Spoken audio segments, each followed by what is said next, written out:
Hello प्यारे दोस्तों, आज मैं बताऊँगा कक्षा 6 का जो भाषा भारती आपका किताब है ना, जिसके अंतर्गत पाठ नंबर जो 20 आपका दिया गया है, इसका नाम है रुपये की आत्मकथा। इसका संपूर्ण आपको क्वेश्चन आंसर यानी प्रश्न उत्तर आपको दिया जाएगा।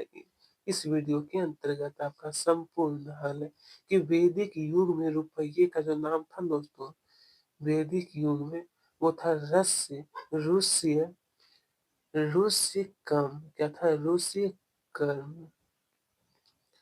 ठीक है। दूसरा क्वेश्चन देखिए फिर पूछा है कि सन 1957 यहाँ पर आपका डेट दिया है कि 1957 के पूर्व जो था वो 64 पैसे वाला ऑप्शन बिल्कुल सही है। कौन सा? ऑप्शन नंबर बी हमारा सही हो जाएगा। नंबर 3 में कहा गया कि रुपये के नए अंतरराष्ट्रीय प्रतीक की जो लिपि थी, इसकी जो लिपि थी ना दोस्तों, वो था हमारा देवनागरी थी। कौन सी? देवनागरी थी। ठीक है।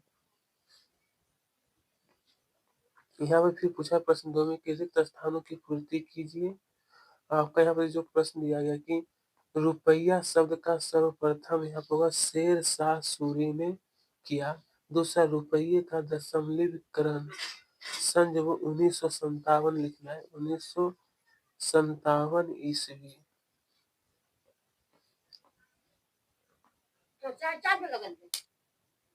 प्रश्न क्रमांक जो 3 आपका दिया है कि एक या दो वाक्य में उत्तर लिखना है कि शेर शाह सूरी के कार्यकाल में रुपये का जो वजन था ना दोस्तों, रुपये का वो हो जाएगा यहाँ पर आंसर कि शेर शाह सूरी के कार्यकाल में रुपया चांदी के सिक्के के रूप में था, जिसका वजन 178 ग्रेन था, जो लगभग 11.5 ग्राम के बराबर था। ओके। दूसरा क्वेश्चन पूछा कि रुपये को कागज के एक और किस बैंक ने मुद्रित किया था? कौन सा बैंक है? तो आंसर हो जाएगा हमारा कि रुपये को कागज के एक और बैंक ऑफ बंगाल ने मुद्रित किया। बैंक ऑफ बंगाल ने मुद्रित। चलिए नंबर गो देखते हैं। तो गो में जैसा कि प्रश्न आपका दिया है कि प्राचीन समय में प्राचीन समय में सोने और तांबे के सिक्के किस नाम से जाने जाते थे? सोने और तांबे। तो आंसर हो जाएगा हमारा कि प्राचीन समय में सोने और तांबे के सिक्के को भी रुपए रुपए क्रम के नाम से जाना जाता था। चलिए स्टूडेंट, अब यहाँ पर नंबर घ में कहा गया हमसे कि रुपये के नए अंतरराष्ट्रीय स्वरूप डिजाइन किसने की थी? किसने की? इसका आंसर हो जाएगा कि रुपये के नए अंतरराष्ट्रीय स्वरूप की डिजाइन भारतीय प्रौद्योगिकी संस्थान के प्रा प्राध्यापक श्री उदय कुमार ने की। कौन किए थे? श्री उदय कुमार। चलिए प्रश्न क्रमांक 4 में कहा गया कि 3 से 5 वाक्य में उत्तर दीजिए। तो स्टूडेंट, आपसे जो पूछा गया है कि कम से कम 3 से 5 वाक्यों में उत्तर देना है कि हिंदी के अतिरिक्त अन्य भारतीय भाषाओं में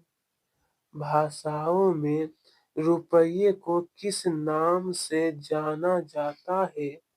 तो इसका आंसर आपको लिखना इस तरीके से दोस्तों कि हिंदी के अतिरिक्त अन्य भारतीय भाषाओं में रुपया शब्द का नाम भी उस नाम की समानता के लिए हुए नाम से ही जाना जाता है।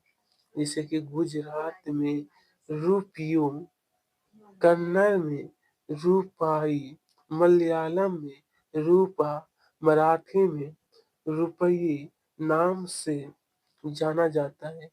इन सब भाषाओं में थोड़े परिवर्तन से रुपये का स्वरूप एक ही है।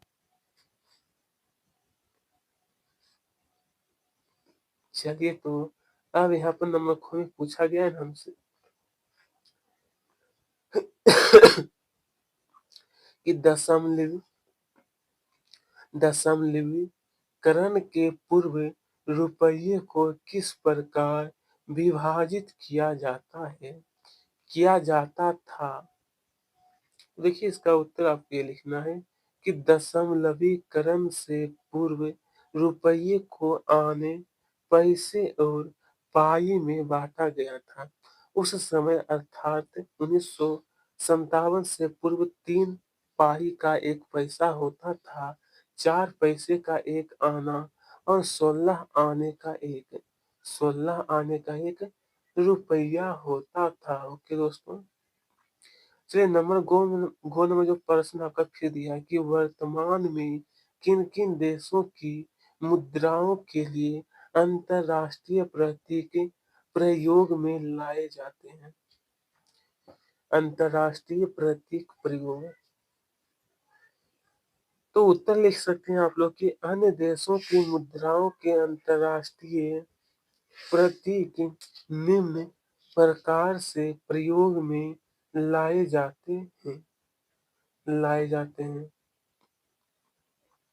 देखिए दोस्तों यहाँ पे मैंने तैयार किया हूँ, देखिए नीचे यहाँ।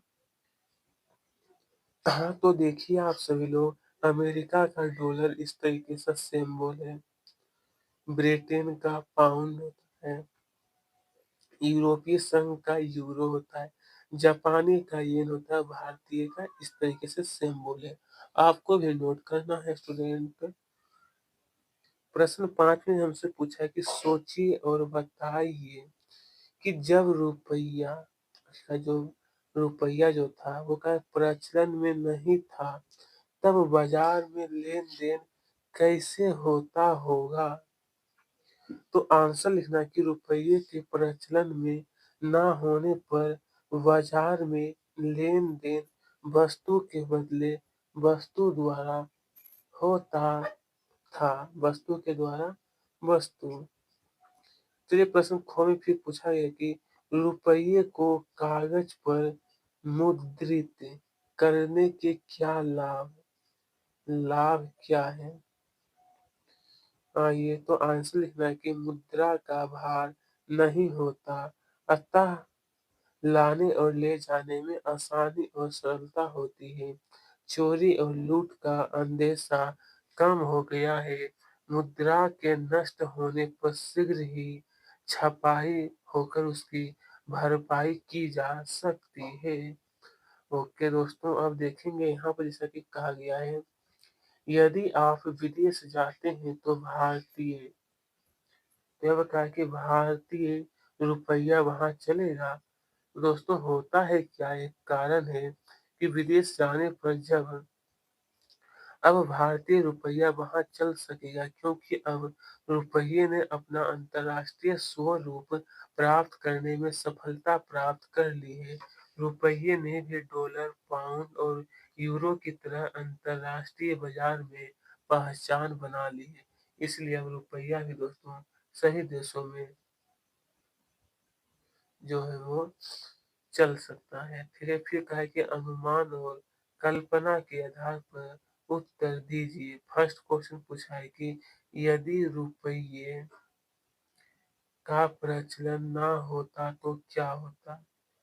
तो आइए दोस्तों इसका आंसर आपको ये लिखना है, जो दिखाई दे रहा है ना, बिल्कुल आसानी पूर्वक से आप लोग नोट करिएगा, कहीं पर कोई दिक्कत आपको नहीं होगा। ठीक है।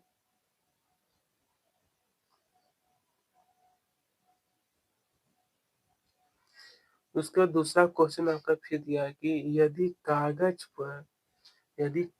पर रुपये के छापने की शुरुआत नहीं होती तो क्या होता दोस्तों? तो देखिए मैं आंसर आपको बता देना चाहता हूँ कि धातु की मुद्रा का बोझ लाद कर बाजार में वस्तु खरीदने के लिए ले जाना पड़ता।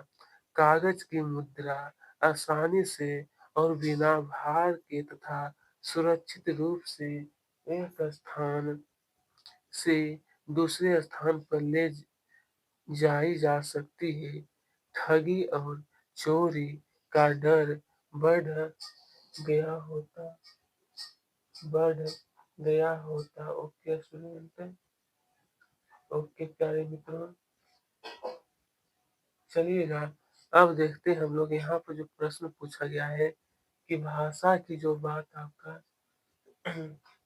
भाषा की बात है कि निम्नलिखित शब्दों का शुद्ध उच्चारण कीजिए।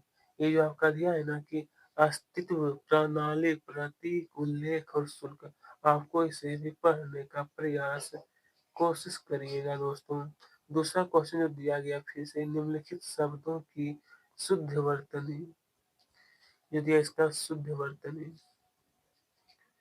देखिए यहाँ पे ये क्या हमारा फर्स्ट नंबर मुद्रित इस तरीके से होता है, आर्थिक हमारा इस तरीके से होता है, चिन्ह जो है वो हमारा इस प्रकार से, दशमलव जो हमारा इस तरीके से, और बाटा नंबर 5 जो आपका बाटा दिया वो आपको इस तरीके से नोट करना है दोस्तों।